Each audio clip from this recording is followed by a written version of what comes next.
Redmi's general manager Wang Tang has teased the upcoming K80 series today, showing that the K80 Pro beats two unnamed competitors in China's favorite benchmark. The Redmi phone scored 3,016,450 points in Antutu, while the other two managed 2,832,981 and 2,738,065, so all of them had very strong performance, but the winner is clear.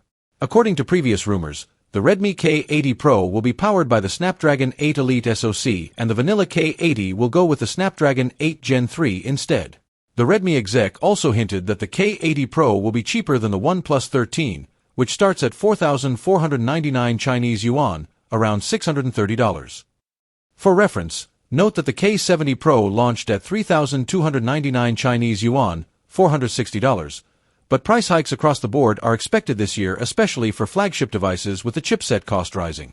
The manager also explained that there will be no K80e this year, but then why did three members of the family recently get certified?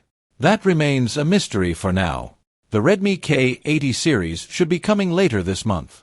The K80 and K80 Pro will have the same 6.67-inch, 2K, 120Hz flat screen, as well as IP68 dust and water resistance. The Pro has been rumored to sport 120W wired and 50W wireless charging support, while the vanilla model will have to make do with 90W and 30W, respectively.